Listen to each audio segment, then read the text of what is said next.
much. They're the best at what they do, and I'm the best at what I do, and together it's like, it's on. Sorry, Middle America, yeah, I said it. Well, that's pretty hilarious. That famous interview from Charlie Sheen never fails to make me laugh. Charlie Sheen at first might have seemed cool and rebellious, but deep down the social dynamics between him and the interviewer tell a different story. Let's take a deeper look.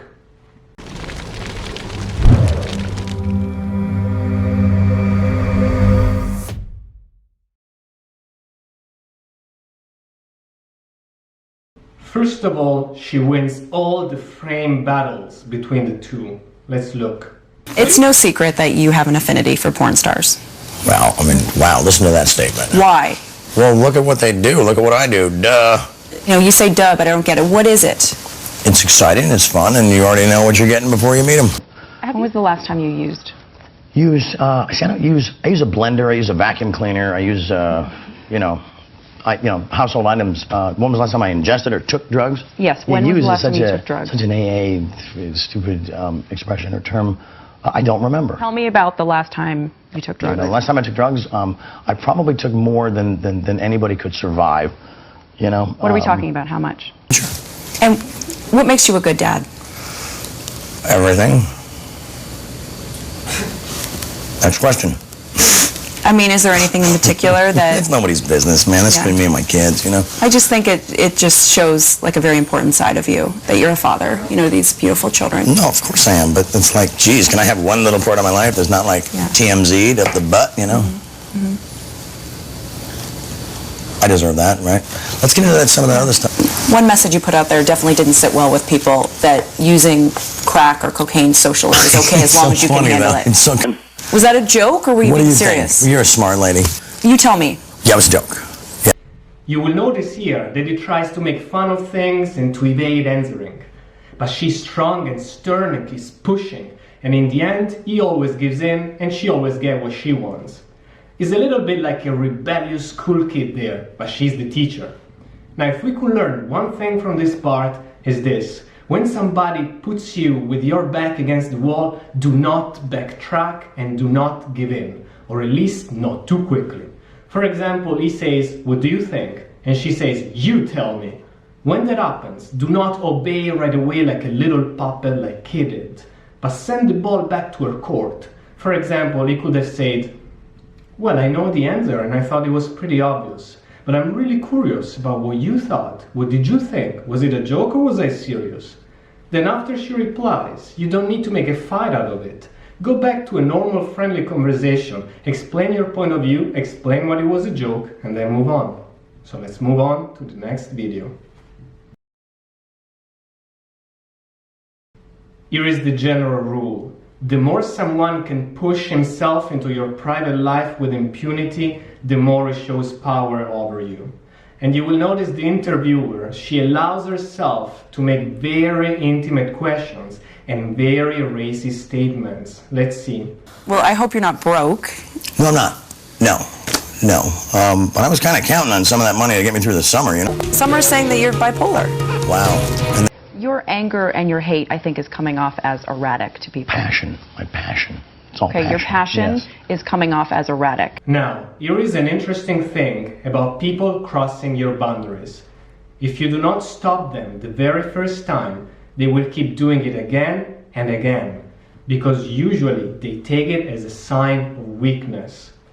So when the interviewer asked Charlie Sheen, "Well, I hope you're not broke," that's a rather rude way to put it, right? But when he didn't enforce his boundaries and when he didn't push back, she probably thought it was okay for her to say anything she wanted. What could have Charlie Sheen said in that situation? Well, for example, he could have answered, "Well, I think that's a rather unfortunate choice of words you make, but in any case, my financial standing is a private matter." At that point, stay silent, because your silence will speak loud and clear about the kind of behavior that you do not accept. Now let's go on to the next one. How can anyone believe that you will stay clean? When was the last time you used? I do not remember. A week ago, 2 weeks Maybe ago, a month 2 days ago? 6 weeks. I don't know. Are you willing to take a drug test? Sure, you got a cup? I mean, I ain't nothing to hide. With this move, she becomes the undisputed boss of the interaction. Charlie Sheen had long accepted her moral framework, but by accepting the test, he is also accepting that she's the enforcer of those rules. For the record, he passed the test, but that doesn't even matter. As a matter of fact, passing the test only officializes that Charlie Sheen is playing by the interviewer's rules. It's like saying, "Good boy, you passed the test. Now you get a pat on your head or you get a piece of your favorite cookie." See what I mean? Now let's move on to the next video.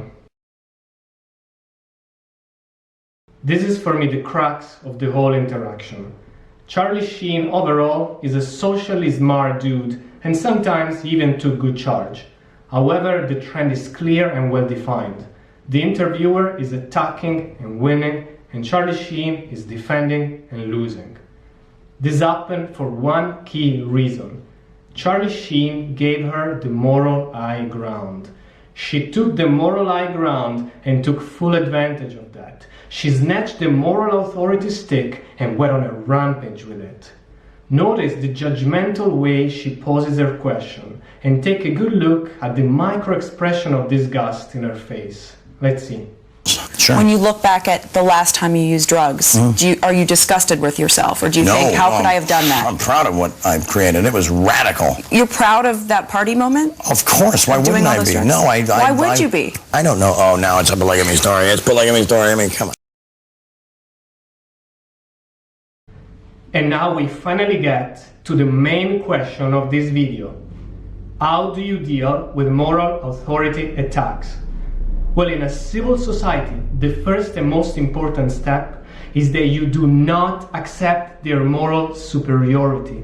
You unapologetically stick to your own values and morals. Ideally, you will find holes in their theories. You will expose their double standards and you will show that your morals are superior to theirs. However, you do not need to show superiority. The most important part is that you are proud and fully convinced of the validity of your own morals and beliefs.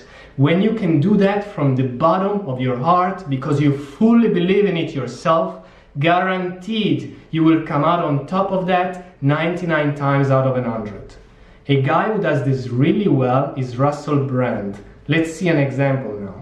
Soon. So if you're in a situation where you're with a woman, why not do the most interesting thing that you can do in that situation, right? And by which I don't mean have a conversation, have a chin wag, a bit of a chat. Lose yourself in something that's both ancient and perennial. Find something eternal, perpetual. Lose yourself in fuck. What, he's joking. I ain't. No, I'm not joking. That's just what I believe, really. That you think you have the right to just fuck anyone, anywhere, anytime? Yes, there what it you're is. saying. That's right. Not so eloquently as you just put it, sweetheart, but ultimately... Now, I spoke about civil society before, and for a good reason. There are indeed many situations where moral attacks can get really dangerous.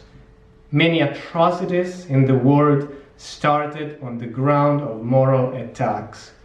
Jews were immoral for putting money before people. Women burned on stakes as witches, and they got there through religious moral attacks. And adulteresses have been stoned to death for sexual immorality. People still die at the hands of moral attacks. She's a sinner, an adulteress. She's got to be punished according to the law. Take her to the master.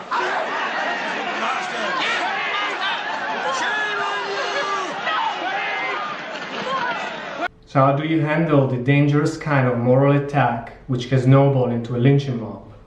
Well, in those cases you have to nip the attack in the bud. Meet your aggressor at the same level of power, conviction and loudness. He will not see it coming and he will be taken aback. Use those few seconds of indecisiveness to turn your defense into an attack as you beat him with his own medicine.